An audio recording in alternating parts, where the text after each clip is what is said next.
Good morning everyone. हम लोग आज बात करेंगे वायरस में पाए जाने वाले न्यूक्लिक एसिड के बारे में। हम लोग वायरस कई दिनों से पढ़ रहे थे। बीएससी वालों के लिए भी इंग्लिश में हम लोगों ने उसको पढ़ा और उसको हिंदी में भी ट्रांसलेट किया ताकि जो भी नए बच्चे हैं, चाहे कि वो किसी भी क्लास के बच्चे हों, वो सारे बच्चे उस चीज़ को समझ लेते। हम लोगों ने हिंदी और इंग्लिश दोनों में वायरस को क्या किया था, डिफाइंड किया था। वायरस से संबंधित बहुत सारे जो टॉपिक होता है उस पर हम लोगों ने बात किया था। उसी में हम लोग आगे बात करेंगे वायरस में पाए जाने वाले न्यूक्लिक अम्ल के बारे में। ठीक, वायरस में पाए जाने वाले न्यूक्लिक अम्ल क्या लिखेंगे?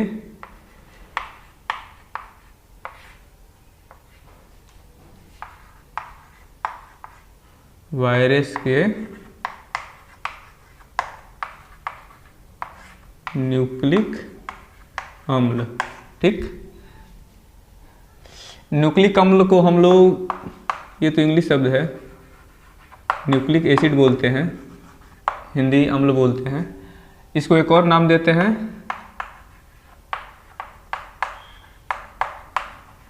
आनुवांशिक पदार्थ। किसके आनुवांशिक पदार्थ? विषाणु के आनुवांशिक पदार्थ। ठीक, विषाणु के आनुवांशिक पदार्थ। ठीक, तो हिंदी इंग्लिश दोनों में हम लोग बात करेंगे ताकि बीएससी के जो बच्चे हैं वो भी इसको समझ ले और जो अदर क्लास के कोई भी बच्चा हो, किसी भी क्लास का, वो भी इसको समझ ले। ठीक, तो न्यूक्लिक अम्ल, न्यूक्लिक एसिड के बारे में हम लोग चर्चा करेंगे। ठीक है, हम लोगों ने शुरू में पढ़ा था कि जो वायरस होता है, हिंदी में आपको पहले बता दें फिर उसको लिखने के लिए भी बता देंगे। जो वायरस होता है, तो वायरस का शरीर कितने चीज़ों के मिलने से बना होता है? एक बार फिर से दोहरा लेते हैं। वायरस का शरीर कितनी चीज़ों के मिलने से बना होता है? दो चीज़ों के मिलने से बना होता है। पहला क्या था? न्यूक्लिक अम्ल, न्यूक्लिक एसिड। आप लोग समझ लीजिएगा, न्यूक्लिक अम्ल यानी आनुवांशिक पदार्थ। आनुवांशिक पदार्थ किसे कहते हैं? जो एक पीढ़ी के लक्षण को दूसरे पीढ़ी में ले जाने का काम करता है। और दूसरा क्या था? प्रोटीन। ठीक, प्रोटीन। वायरस का शरीर कितने चीज़ों के मिलने से बनता है? दो चीज़ों के मिलने से बनता है। एक नंबर का क्वेश्चन, वायरस का शरीर दो चीज़ों के मिलने से बनता है, न्यूक्लिक अम्ल और प्रोटीन। ठीक, उसके बाद से हम लोगों ने पढ़ा था कि न्यूक्लिक अम्ल जो होता है वह किस रूप में पाया जाता है? डीएनए या फिर आरएनए के रूप में। जो वायरस का न्यूक्लिक अम्ल होता है वो क्या होता है? या तो डीएनए पाया जाएगा या तो आरएनए पाया जाएगा, कोई एक ही पाया जाता है। और न्यूक्लिक अम्ल कितने प्रकार के होते हैं? दो प्रकार के, डीएनए और आरएनए। और वायरस में जो न्यूक्लिक अम्ल पाया जाता है, डीएनए भी पाया जाता है और आरएनए भी पाया जाता है, लेकिन दोनों एक साथ किसी भी वायरस में नहीं पाया जाएगा। ये आपको ध्यान रखने वाली चीज़ है कि वायरस में कभी भी डीएनए और आरएनए एक ही वायरस में दोनों नहीं पाया जाएगा। केवल और केवल कितना पाया जाएगा?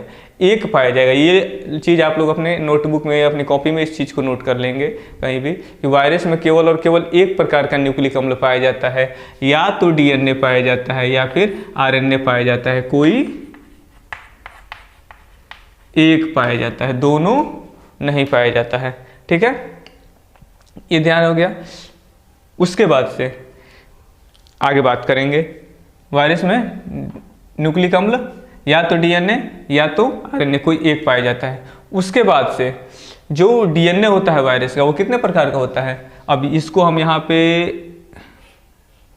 ऐसे बना देते हैं। कितने प्रकार का होता है? दो प्रकार का होता है। वायरस का डीएनए कितने प्रकार का होता है? दो प्रकार का होता है। एक होता है, यहाँ पे लिखते हैं डीएस डीएनए, डीएस डीएनए, अभी बताएंगे डीएस डीएनए का मतलब क्या होता है।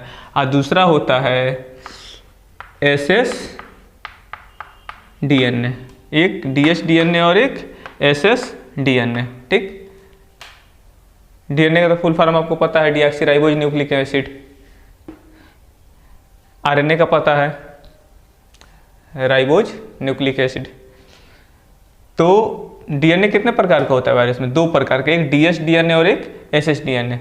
अब इस डीएस का क्या फुल फॉर्म होगा, इस एसएस का क्या फुल फॉर्म होगा, हम आपको यहाँ पे नोट करके बता देते हैं। डी से होगा डबल, एस से होगा strain, STRAIN, double strain. Double माने दो स्ट्रैंड, यहाँ पे एग्जांपल बना देते हैं, एक ये न्यूक्लियोटाइड और एक ये न्यूक्लियोटाइड, ठीक, दो स्ट्रैंड। स्ट्रैंड मतलब क्या होता है? स्ट्रैंड मतलब होता है जस्ट लाइक एज धागा या फिर रेशा, ठीक, जस्ट लाइक एज धागा। डबल माने दो, तो कितने स्ट्रैंड धागे पाए जा रहे हैं? दो धागा पाया जा रहा है, ठीक है। डी से डबल, एस से स्ट्रैंड, दो स्ट्रैंड बने धागा, ठीक। यार्न मतलब भी धागा होता है, रोप मतलब रस्सी होता है, ठीक, और स्ट्रैंड मतलब भी क्या होता है? धागा। तो कितने धागा पाया जा रहा है? यहाँ पे दो पाए जा रहे हैं, यानी डबल स्ट्रैंड वाला डीएनए, डबल हेलिकल वाला डीएनए, ठीक। क्लियर हो गया? डीएनए कितने प्रकार का होता है? दो प्रकार का, एक डीएस डीएनए और एक एसएस डीएनए। डीएस का full form double strand DNA, double strand DNA, ठीक। और दूसरा क्या है? एसएस। अब एस का मतलब क्या हुआ? सिंगल,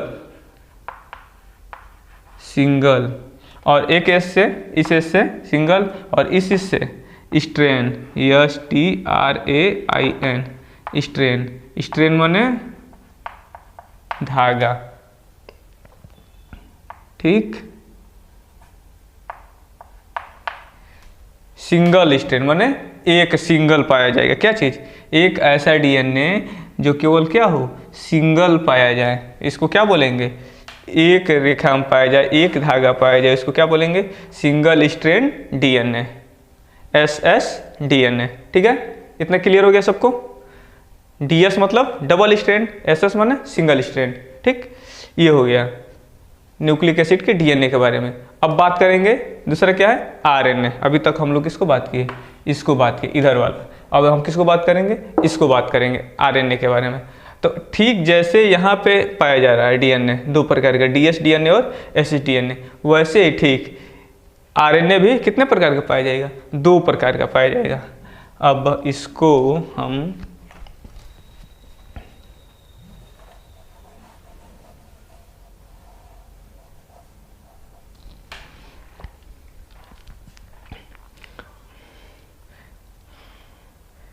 आरएनए को यहाँ बना देते हैं, ठीक। आरएनए किस चीज़ का? वायरस का आरएनए कितने प्रकार से पाया जाएगा? दो प्रकार से पाया जाएगा, ठीक। जैसे इधर हम लोग बनाए थे वैसे इसको भी इधर बना देते हैं, ठीक। एक क्या होगा? कलर बनाते हैं ताकि आप लोगों को देखने में भी अच्छा लगेगा। आरएनए कितने प्रकार से होगा वायरस का? दो प्रकार से। एक होगा SS आरएनए, SS आरएनए, और दूसरा होगा DS आरएनए, ठीक है। SS आरएनए और ये DS आरएनए। यहाँ पे हम लोग DS पहले लिखे थे, SS बाद में लिखे थे। यहाँ पे SS पहले लिखे हैं और DS बाद में लिखे। क्या रीजन है इसका? अभी हम आप लोगों को बताएंगे। जल्दी जल्दी इतना नोट कीजिए,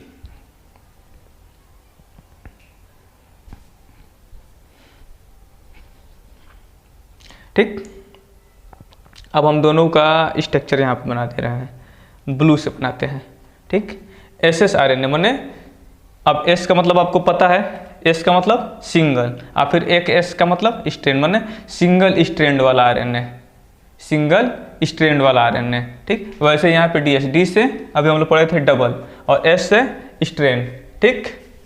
D से डबल माने दो, S से स्ट्रैंड माने धागा, मतलब दो धागे वाला आरएनए। अधिकतर तो होता है एक ही धागे वाला आरएनए, लेकिन कभी कभी रेयर क्या पाया जाता है? दो धागे वाला आरएनए भी पाया जाएगा, ठीक। तो SS स्ट्रैंड। अब इसका स्ट्रक्चर बनाते हैं आरएनए का। ये क्या हो गया आपका? आरएनए। कौन सा? एक कुंडलित, हिंदी में ऐसे ही बोल सकते हैं, एक कुंडलित आरएनए। और दूसरा क्या है? DS RNA. अब दो कुंडलित वाला आरएनए हम यहाँ बना देते हैं, ठीक। और इसी में एक और कुंडलित बना देते हैं। ये कितना हो गया? दो कुंडलित वाला आरएनए, ठीक। SS आरएनए और DS आरएनए, ठीक। इतना क्लियर है, ठीक। अब आगे आपको बताते हैं। इसी में हम लोगों ने इसको पहले क्यों लिखा और इसको बाद में क्यों लिखा? तो हम लोगों ने इसको इसलिए पहले लिखा कि अधिकतर यही पाया जाता है। इसको यहाँ क्या लिख देंगे? कॉमन, अधिकतर यही पाया जाता है,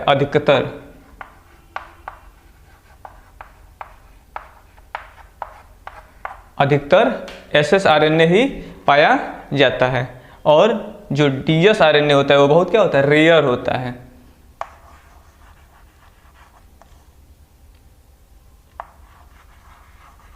बहुत ही रेयरली, माने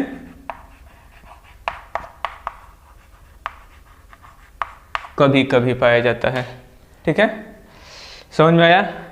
ये आरएनए जो वायरस में होता है SsRNA, वो अधिकतर जो वायरस के जो न्यूक्लिक एसिड होगा उसमें SsRNA पाया जाएगा। और dsRNA कभी कभी, रेयरली माने बहुत कभी कभी भी यह पाया जा सकता है। ठीक है, इतना क्लियर हो गया। ठीक, अगर समझ में आ रहा है तो आप हमें लाइक करें, कमेंट करके ज़रूर बताएं। और अगर आप हमारे चैनल पर नए हैं तो आप हमारे चैनल को सब्सक्राइब करना ना भूलें। ठीक है, अब हम लोग इस पर थोड़ा सा और आगे बात करें। इतना तो क्लियर हो गया, बहुत आसान भाषा में हमने आप लोगों को बताया है।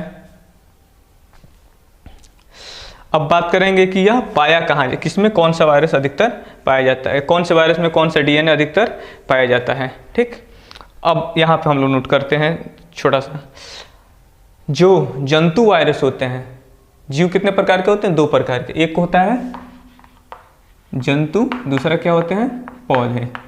ठीक, तो जो जंतु वायरस होते हैं उनमें अधिकतर कौन सा न्यूक्लिक एसिड पाया जाता है, DNA पाया जाता है। यहाँ पर हम लोग हिंदी में लिख देते हैं, जंतु वायरस में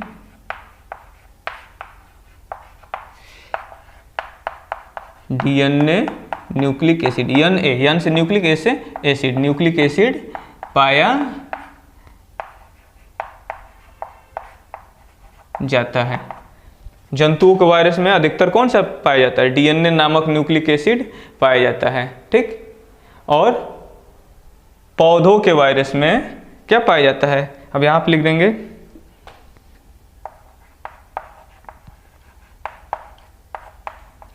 पौधों के वायरस में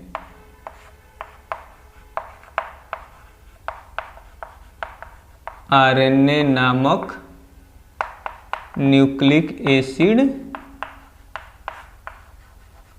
पाया जाता है। ठीक, इतना क्लियर हो गया।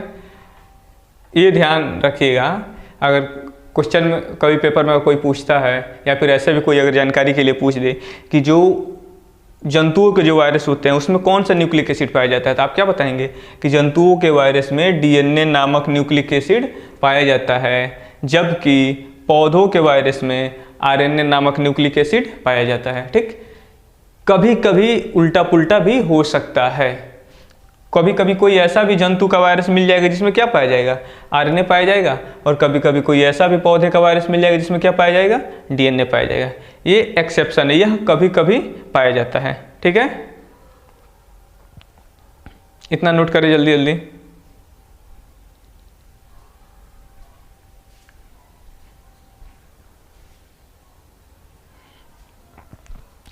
ठीक, अब आगे एक चीज और, जो जंतु के वायरस होते हैं, ठीक, जंतुओं के वायरस में अधिकतर dsDNA ही पाया जाता है। जंतुओं के वायरस में अधिकतर dsDNA पाया जाता है,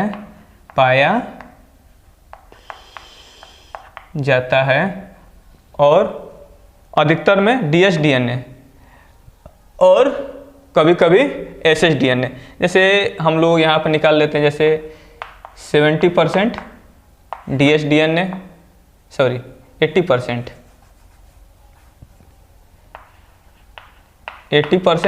dsDNA, ठीक, और 20% SsDNA। ठीक है, अधिकतर dsDNA पाया जाता है और बहुत कम SsDNA पाया जाता है। ठीक है,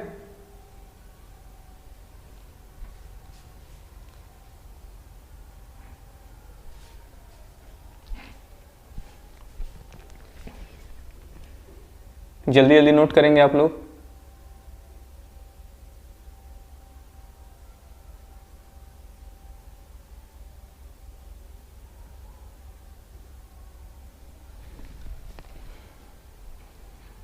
ठीक, ये हो गया। अब आरएनए की बात करते हैं, जो अधिकतर पौधों के वायरस किसको धारण करेंगे? अधिकतर पौधों के वायरस किसको धारण करते हैं? एसएस आरएनए को ही धारण करते हैं, एसएस आरएनए को धारण करते हैं। और कभी कभी कुछ ऐसे भी पौधों के वायरस होंगे जो किसको धारण करेंगे? डीएस आरएनए को धारण करते हैं। ठीक, अधिकतर एसएस आरएनए और कभी कभी डीएस आरएनए भी पौधे धारण कर लेते हैं। और हमने आपको एक्सेप्शन भी बताया। एक्सेप्शन क्या? कभी कभी ऐसा भी होगा कि कोई जंतु का वायरस आरएनए को भी धारण कर सकता है, और आरएनए में से कौन सा? एसएस आरएनए धारण करेगा। और कभी कभी कोई ऐसा पौधा भी होगा जो एसएस डीएनए को भी धारण करेगा। ठीक है, अगर हमारी बताई गई बातें आपको अच्छी लगी और थोड़ा बहुत भी समझ में आया, हमने तो अपनी पूरी कोशिश करते हैं कि हम लोग आपको पूर्ण रूप से बहुत ही आसान भाषा में कोई भी चीज़, कोई भी टॉपिक समझा सकें। लेकिन अगर कहीं भी कुछ त्रुटि हो जाए, कुछ न समझ में आए, तो आप लोग हमें कमेंट करके ज़रूर बताएं। आप लोगों को पूछने का पूरा हक है।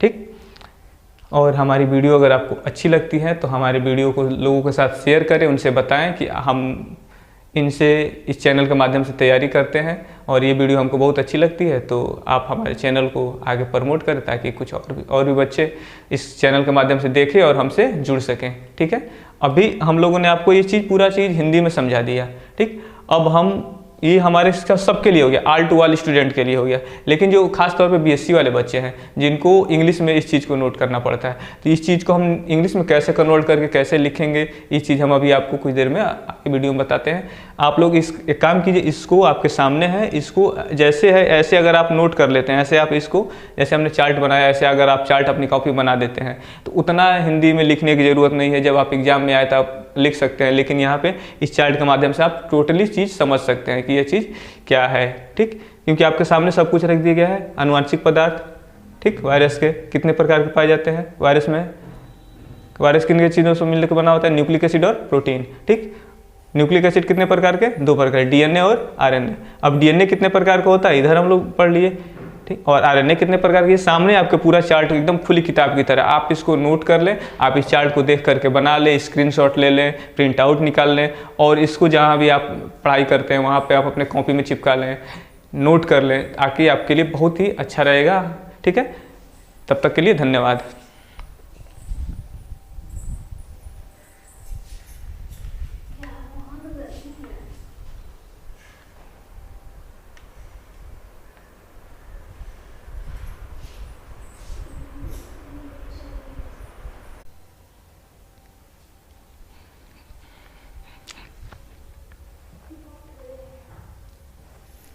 नोट कर लिए होंगे। अब हम लोग जो अभी वायरस के न्यूक्लिक अम्ल के बारे में पढ़े, अब हम लोग उसको इंग्लिश में कैसे लिखेंगे इसके बारे में हम लोग पढ़ेंगे। ठीक है, तो हम लोगों का हेडिंग क्या होगा?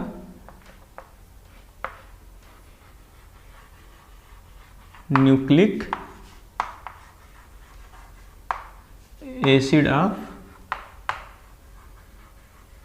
वायरसेज, मतलब विषाणुओं के आनुवांशिक पदार्थ। ठीक, अब हम लोग इसमें लिखेंगे, जल्दी जल्दी लिखिए आप लोग। वायरस कंटेंट्स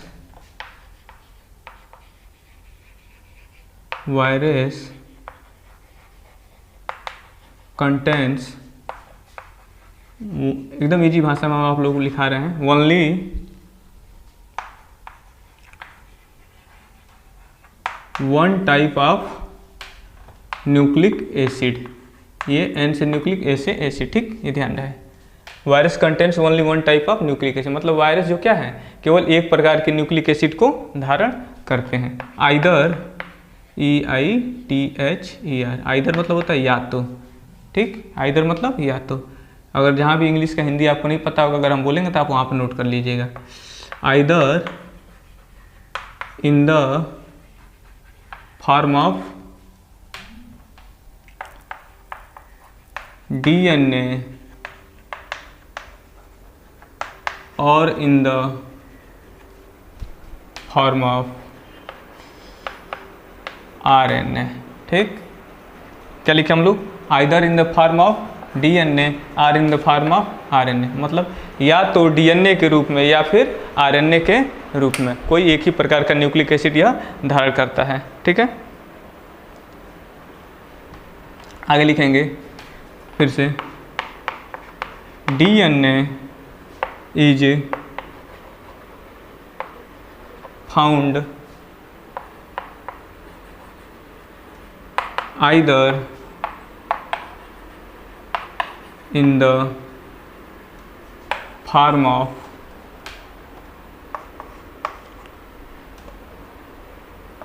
dsDNA, dsDNA मतलब डबल स्ट्रैंड DNA, ठीक, और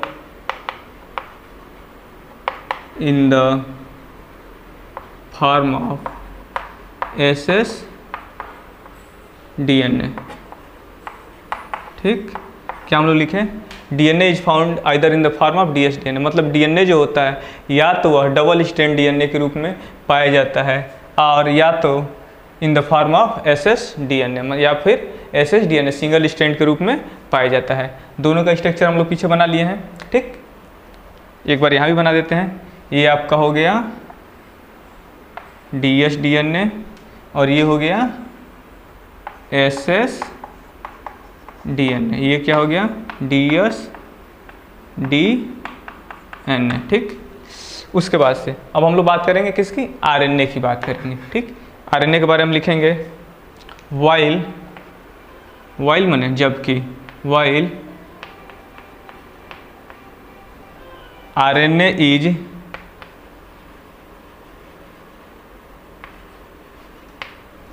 mostly found in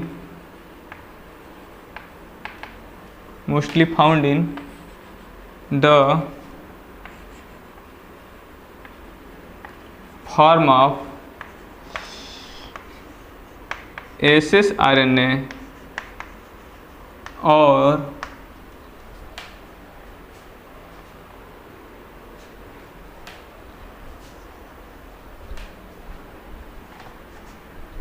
ssRNA and rarely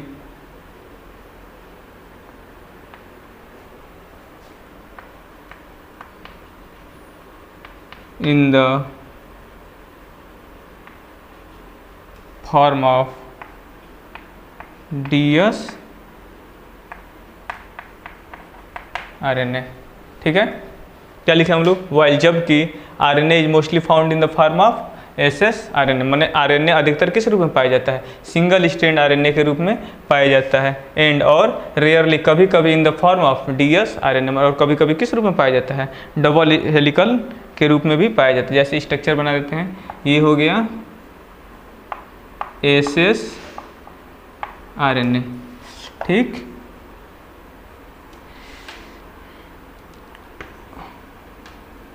और ये हो गया dsRNA, ठीक। अभी हम लोग इसको समझे हैं, ठीक। अभी केवल तो लिखना था, इतना हो गया। आगे लिखेंगे नीचे,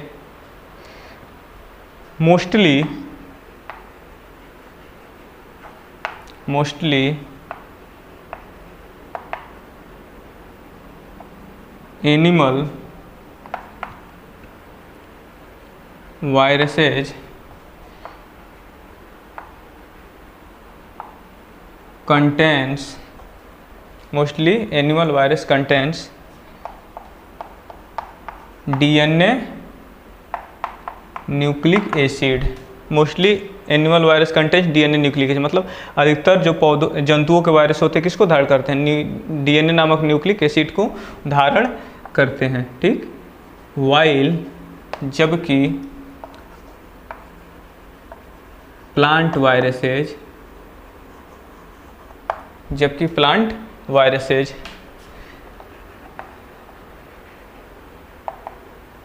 कंटेंट्स, इंग्लिश नहीं समझ में आ रहा होगा तो हम बोल रहे हैं तो वो चीज़ आप लोग नोट कर लेंगे, कंटेंट्स, क्योंकि आप BSc के स्टूडेंट हैं तो लिखने में आसानी हो, और इंग्लिश मीडियम से पढ़ रहे हैं या फिर हिंदी मीडियम से पढ़ रहे हैं तो लिखने में आसानी हो, ठीक। Plant viruses contents RNA nucleic acid, क्या लिखे हम लोग, जबकि पौधों के वायरस किसको धारण करते हैं, RNA न्यूक्लिक एसिड को धारण करते हैं। क्या लिखे, अधिकतर जंतु के वायरस DNA को धारण करते हैं, जबकि पौधों के वायरस किसके धारण करते हैं, RNA को धारण करते हैं। कोष्टक में लिख लेंगे यहाँ पे, but some are exception. Exception, exception माने होता है अपवाद, लेकिन कुछ क्या है, अपवाद है। अपवाद जैसे कि कभी कभी कोई पौधे का वायरस ऐसा होगा जो किसको धारण करेगा, डीएनए को धारण करेगा। अब कोई ऐसा भी जंतु का वायरस होगा जो किसको धारण करेगा, आरएनए को धारण करेगा। ठीक है, इतना लिखिए जल्दी जल्दी।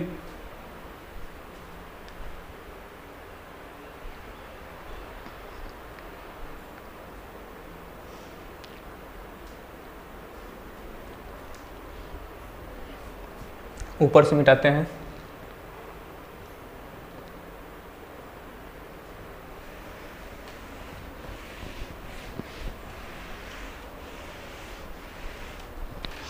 लिखेंगे animal virus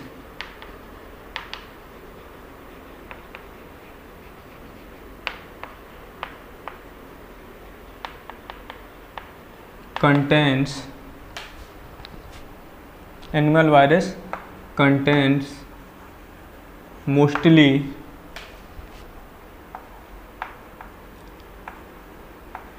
DS DNA but some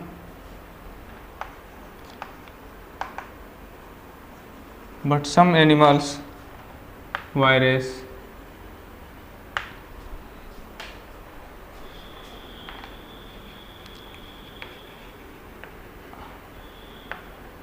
also contains SS DNA and few माने कुछ एनिमल वायरसेज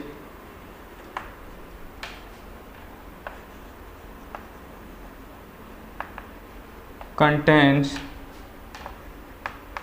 SS RNA। अभी हम लोग इसको समझे हैं कुछ देर पहले हिंदी में। क्या लिखे हम लोग, एनिमल वायरस कंटेन्स, जंतुओं को जो वायरस होते हैं वो किसको धारण करते हैं, अधिकतर DS DNA को धारण करते हैं, लेकिन कुछ जंतुओं के जो वायरस होते हैं वह SS DNA को भी धारण करते हैं, और कुछ ऐसे भी जंतु वायरस होते हैं जो किसको धारण करते हैं, SS RNA को धारण करते हैं, माने सिंगल स्ट्रैंड वाले RNA को धारण करते हैं। ठीक ठीक उसी प्रकार से आगे लिखेंगे। ये तो हो गया DNA की बात जंतुओं के।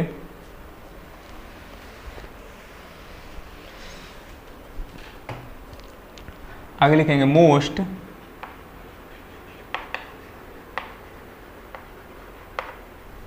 Plant viruses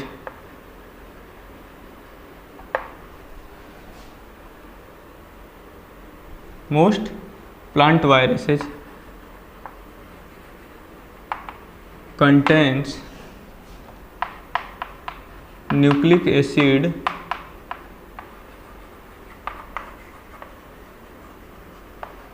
in the form of SS RNA but some plant viruses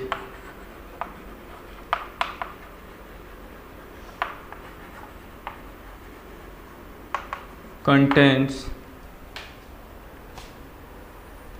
some plant viruses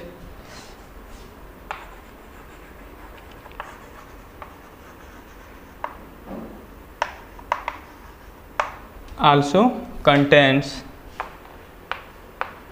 DS RNA and very few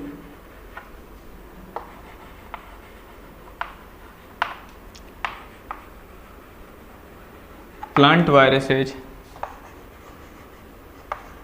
also contains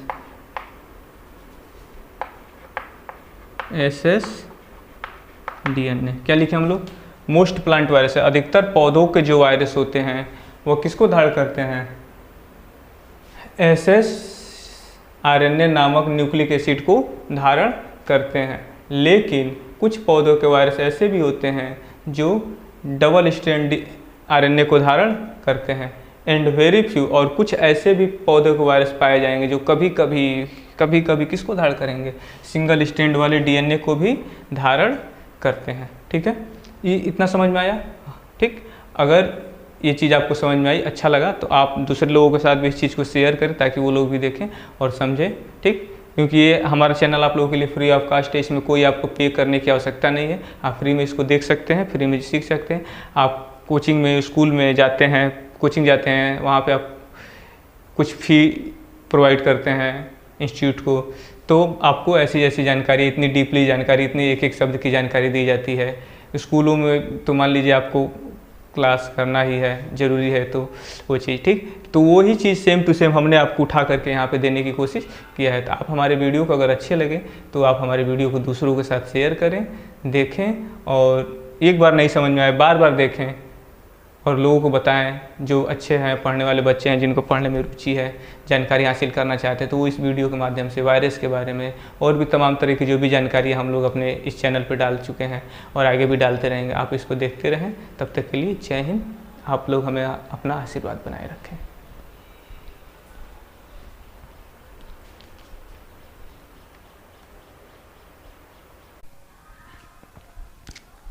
नमस्कार दोस्तों, आज हम लोग बात करेंगे बैक्टीरियोफेज के बारे में, जिसको हम लोग बैक्टीरियोफेज को किस नाम से जानते हैं, बैक्टीरियल वायरस के नाम से भी जानते हैं, जिसका हिंदी में हम लोग क्या बोलते थे, जीवाणु भोजी। जीवाणु भोजी, जीवाणु भोजी के बारे में हम लोगों ने पूरा डिटेल पढ़ लिया है पीछे। ठीक, जो लोग अभी तक जीवाणु भोजी के बारे में अध्ययन नहीं किए हैं, नहीं जानते हैं जीवाणु भोजी क्या होता है, तो वो लोग हमारे पिछले वीडियो में जा करके बैक्टीरियोफेज के बारे में जो हमने वीडियो बनाया उसमें आप जा करके उसके बारे में पूरा डिटेल जान सकते हैं। आज हम लोग जीवाणु भोजी के बारे में ये पढ़ेंगे कि जीवाणु भोजी में किस प्रकार का न्यूक्लिक अम्ल पाया जाता है। जीवाणु भोजी में किस प्रकार का न्यूक्लिक अम्ल पाया जाता है, न्यूक्लिक एसिड जीवाणु भोजी में किस प्रकार का पाया जाता है। तो सबसे पहले हम आप लोगों को यहाँ पे एक बैक्टीरियोफेज का स्ट्रक्चर बना देते हैं। ठीक,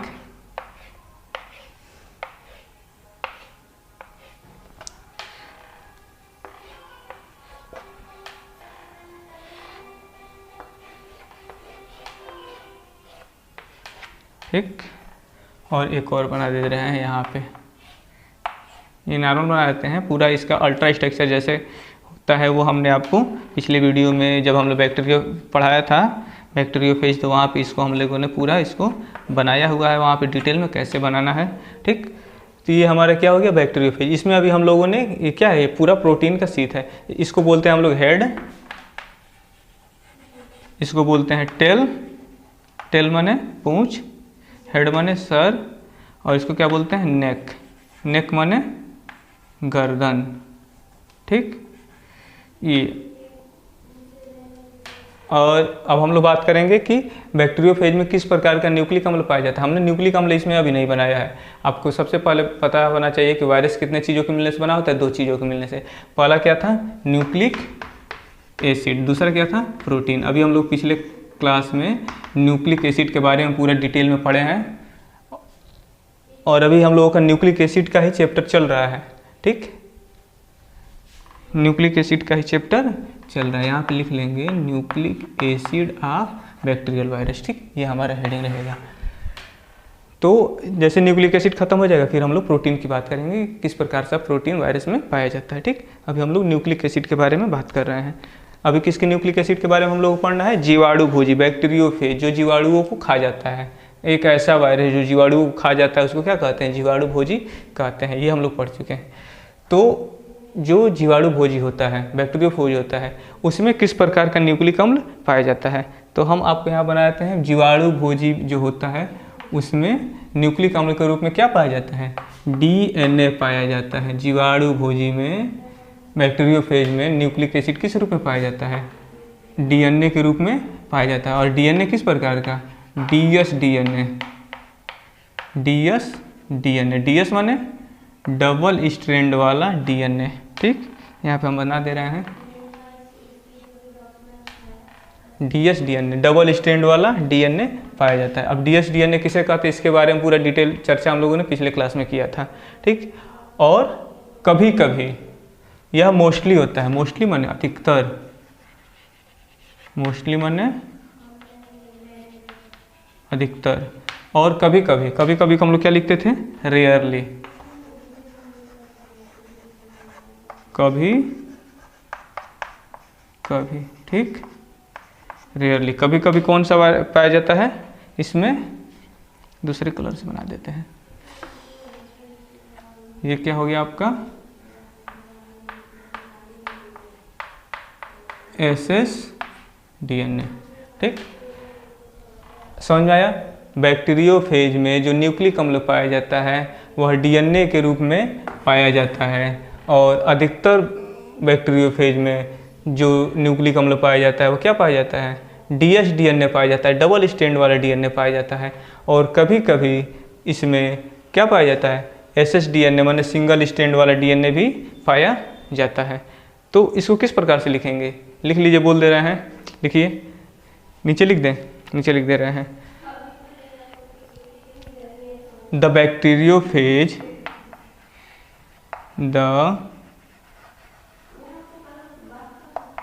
bacteriophage, the bacteriophage contains,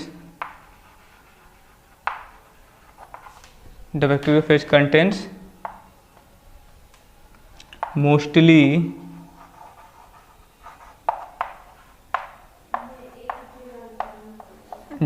DSDNA but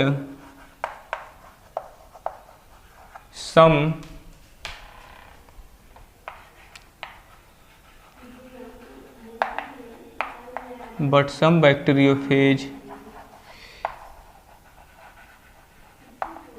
contains SSDNA। क्या हम लोग लिखे हैं, जीवाणु भोजी अधिकतर डबल स्ट्रैंड वाले DNA को धारण करते हैं, द्विगुणित DNA जिसको बोलते हैं, ठीक, और इसको एक गुणित माने सिंगल स्ट्रैंड। और कभी कभी कुछ बैक्टीरियोफेज सिंगल स्ट्रैंड वाले DNA को भी धारण करते हैं, ठीक है, इतना क्लियर हो गया, ठीक। ये आप लोग नोट कर लीजिए, जैसे हम बताए थे पिछले क्लास में, क्या कर लें, आपने कॉपी पे एक चार्ट बना लें, मोबाइल में देख रहे हैं तो उसको क्या कर लें, स्क्रीनशॉट ले लें, ताकि और उसको प्रिंट आउट कर ले या फिर उसको देख करके अच्छे से बना ले, आसान है बनाना, कोई ज़्यादा वो नहीं है, ताकि ये आपको सामने सब कुछ शो हो रहा है कि क्या लिखे हम लोग, nucleic acid of bacteriophage. Bacteriophage का न्यूक्लिक एसिड किस रूप में पाया जाता है, सबसे पहले क्या लिखे हैं कि बैक्टीरियोफेज में किस प्रकार का न्यूक्लिक एसिड पाया जाता है, DNA के रूप में पाया जाता है, और कितने प्रकार से, अधिकतर DSDNA पाया जाता है और कभी कभी SSDNA पाया जाता है। उसी चीज़ को हम लोगों ने यहाँ पे इंग्लिश में लिख लिया है। अगर आपको हमारी वीडियो अच्छी लगे, हमारा क्लास अच्छा लग रहा है, तो आप इस चीज़ को दूसरों के साथ शेयर करें ताकि और भी बच्चे इसके साथ जुड़ सकें, ठीक, और अधिक से अधिक व्यू आ सके। हम लोगों को तो टारगेट है कि अधिक से अधिक बच्चे इस चीज़ को देखें और अधिक से अधिक बच्चे इस चीज़ से ज्ञान हासिल करें और हमारा चैनल भी ग्रोथ करे। सबको कुछ ना कुछ लालच है, आप देखेंगे आपको ज्ञान मिलेगा, हमारा चैनल ग्रोथ होगा तो हमें भी कुछ ना कुछ भविष्य में लाभ मिल सकता है। इसलिए तो हम लोग इस चीज़ को एकदम डीपली छोटे छोटे शब्दों में, आसान शब्दों में तोड़ के बताने की कोशिश रहती है। अगर फिर भी अगर कहीं भी कोई त्रुटि हो जाती है, कोई गलती हो जाती है, तो आप लोग हमें अपना छोटा भाई समझ करके माफ़ कर दें और कमेंट करके बता भी सकते हैं कि यहाँ पे ये गलती हो चुकी है, ताकि हम लोग कोशिश करेंगे कि उस चीज़ को हटा दिया जाए, आगे चल करके उस चीज़ को सुधार किया जाए। ठीक है, तब तक के लिए जय हिंद।